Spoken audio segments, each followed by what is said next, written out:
What's going on, everyone? Welcome back to the show. So today we're going to talk about the Social Security Fairness Act. We're going to take a look at some more emails that you guys have been sending me. So keep up with the emails. I'm appreciating those. We are now going to start seeing those monthly increases. So let me know within an email. You can send me at david@thetecshow.com and let me know if you received your monthly increase.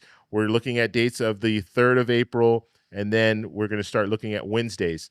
And every time that there should be an increase, I will let you guys know. That way you'll be up to date. And if you don't receive your increase, your monthly increase, make sure you wait until the end of April before you contact the Social Security Administration. That is what they're asking right now. So they might not be able to get it on the exact day. Maybe it's a couple of days later or a couple of days earlier that they'll send out the monthly increase. I don't know.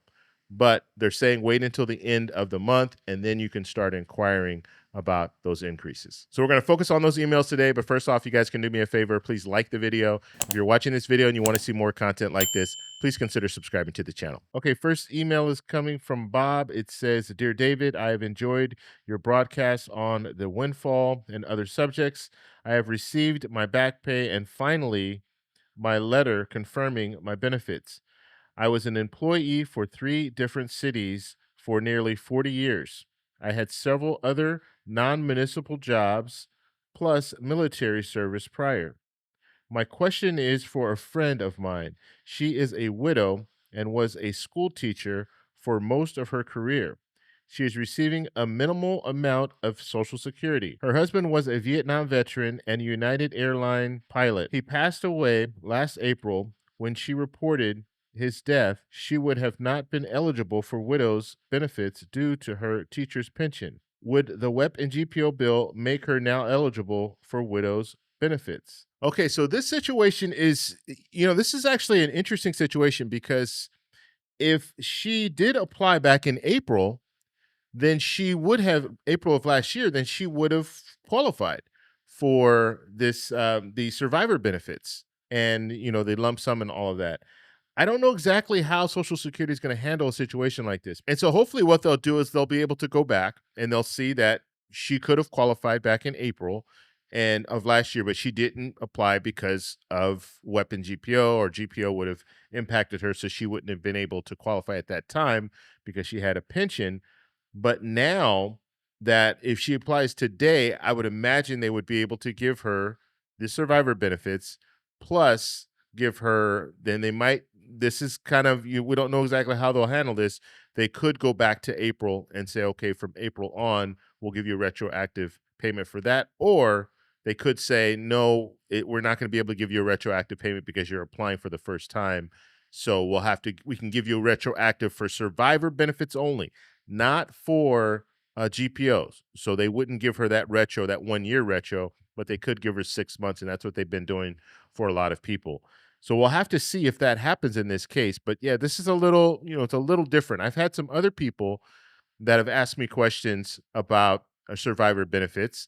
Let's say you are in a situation where you didn't apply, let's say 4 or 5 years ago, because you were told by the Social Security Administration that you wouldn't qualify.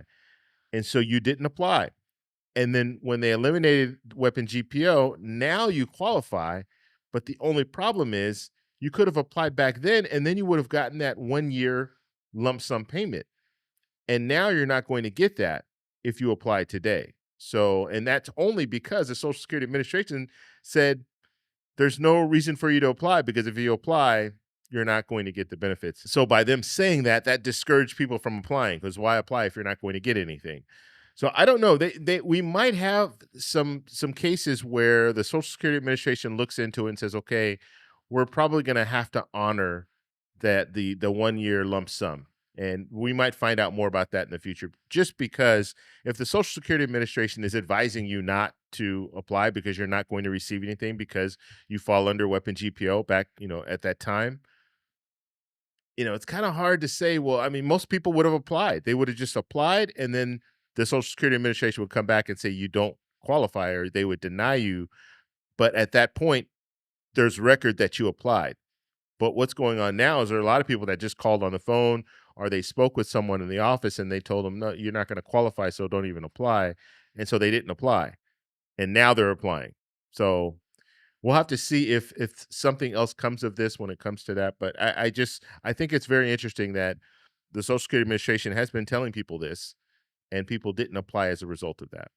Okay, next email is from Kathy, and Kathy says, "Hi, David. I have a question. I am a former school bus driver over 23 years. I have just applied for my pension last month. Do I qualify for the Social Security Fairness Act? Also, I haven't received my first pension payment. Should be this month. Thanks." Okay, so in your situation, the quick answer is I don't know. And you're going to have to look into this. And you can call the Social Security Administration if you want to do that. You can talk with someone and they can walk you through and see if you qualify. But basically when it comes down to it, it depends on how your retirement was set up. If you were paying into a pension and not paying into Social Security, then you could qualify. If you were paying into a pension and also paying into Social Security, you're not going to qualify. And so it's case by case. Some people have retirement systems like my retirement system. I paid only into a pension. I didn't pay into Social Security, and I qualify as a result of the elimination of weapon GPO. So you're going to have to do a little bit of legwork, a little bit of research, and I can't tell you. I don't know your current situation with your employment, but that's something that I would first. Well, the first place that I would contact is the people who are sending me my pension, because they will know how you pay. Did you pay into Social Security? Did you pay into Medicare? They're going to be able to tell you that, as well as associations. If you belong to association, they probably know, and they can let you know, okay, and a union or association, they can let you know, yes, you know what, we've been fighting for this, and you do qualify. So you can contact those two places first, and then I would go to the Social Security Administration, contact them, and see if you qualify. Okay, next email comes from Christine, and Christine writes, "I worked in a school for 20 years, but had the 40 credits to qualify for benefits. I received $131 after Medicare deductions. In early March, I received a $5,000 deposit into my account. However, if I was given half of my husband's Social Security, I would be receiving around $9,000. I did call and question this with Social Security. Honestly, the woman I spoke with was uninformed and said I am getting more under my own Social Security. This is not true. Will they be taking another look at this? Will I need to contact them in April?" Okay, so let's go ahead and work through this. So you said you worked for 20 years and you had the 40 credits to qualify for benefits. You received $131 after Medicare deductions. And so what I'm assuming here is you were receiving Social Security on your own record, and WEP was what was reducing your benefits. And then it says in early March, you received a $5,000 deposit into your account. So I'm assuming that $5,000 lump sum is coming from your own record. And then you said, however, if I was given half of my husband's Social Security, I would receive around $9,000. But you have to apply for spousal benefits in order to receive that half of your husband's benefits. And so in this situation, it looks like you were giving a lump sum amount on your own record. And what you do need to do at this point is apply for spousal benefits. Now, if you apply for spousal benefits, you can get spousal benefits and you'll be able to receive a higher monthly, but you're not going to be able to receive that lump sum payment for the whole year because you would be applying now. Now, if you've already applied for spousal benefits, and let's say you did it and it was over a year ago, well, now you will qualify for that lump sum, but it doesn't look like you've applied for spousal benefits as of yet.